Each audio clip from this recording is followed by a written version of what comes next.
તો માંડલ અંધાપા કાંડમાં વધુ 3ને હોસ્પિટલ લવાયા છે। અમદાવાદની સરકારી આંખની હોસ્પિટલ લવાયા વધુ 3 દર્દીઓને આંખની હોસ્પિટલ લવાયા છે। સરકારી આંખની હોસ્પિટલમાં દર્દીઓની સંખ્યા 20 થઈ। હાલમાં 20 પૈકી 3 દર્દીઓની તબિયત સુધારા પર છે। અન્ય 17 દર્દીઓની સ્થિતિમાં કોઈ સુધારો નહીં। આંખમાં દુખાવો, આંખ લાલ થવી, સતત પાણી નીકળવાની ફરિયાદો। હાલમાં તબીબોની વિશેષ ટીમ સ્ક્રીનિંગ કરી રહી છે।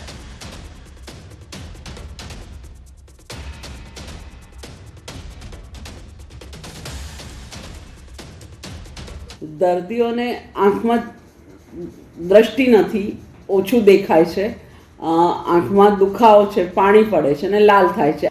માંડલ ખાતેની હોસ્પિટલમાં આ સમયગાળા દરમિયાન જેટલા ઓપરેશન થયા એ બધા દર્દીઓનું સ્ક્રીનિંગ પણ ગઈકાલે સાંજે પતી ગયું છે અને એમાંથી કોઈ દર્દીને તકલીફ નથી, બધા સારા છે। તો દહેગામમાં ડ્રગ્સ ફેક્ટરીનો મામલો। જયેશ પંચાલ અને સંજય પંચાલની જગ્યા હતી। 2 થી 3 ભાગીદારો જગ્યા ભાડે લઈને ફેક્ટરી ચલાવતા હતા। 3 વર્ષથી ભાડે લીધી હતી ફેક્ટરી માટેની જગ્યા। ભરત જાડેજાએ ભાડે રાખવા માટે કરાર કર્યા હતા। દર મહિને 1,30,000 ચૂકવતો હતો ભાડું।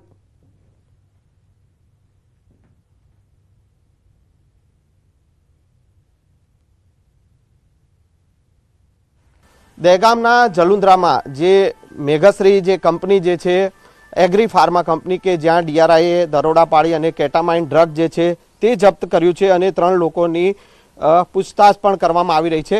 જો કે અહીંયા કેટલાક જે મજૂરો જે છે તેઓ અહીંયા કામ માટે જે તેઓ અહીંયા આવ્યા હતા, પરંતુ તેઓ અહીંયા જોડાય નોકરીમાં જોડાય તે પહેલાં તેઓનું જે રીતના કહેવું છે કે તેઓ અહીંયા નોકરીમાં જોડાય તે પહેલાં અહીંયા પોલીસના દરોડા પડ્યા, ડીઆરઆઈના દરોડા પડ્યા અને અત્યારે આ જો કે ફેક્ટરી જે છે તે સીલ કરવામાં આવી છે અને આ જે મજૂરો જે છે તેઓ પાસેથી આપણે જાણવાનો પ્રયાસ કરીશું। क्या नाम है आपका, कहाँ से आए हैं? कमलेश कुमार नाइट डूंगरपुर से आया। तो आप यहाँ पे कितने दिनों से आए हैं, क्या है, क्या काम? कल शाम को यहाँ काम के लिए आया था। बीजी दोस्त के थ्रू सूचना मिली थी यहाँ मानसों की जरूर है, तो उस हिसाब से मैं काम पे आया था। 15,000 की सैलरी मिलेगी यूँ बोला था, तो काम करने के लिए आया। तो क्या आप आए तब क्या यहाँ पे क्या चल रहा था? आप बोल रहे हैं जिस प्रकार से पुलिस आई थी।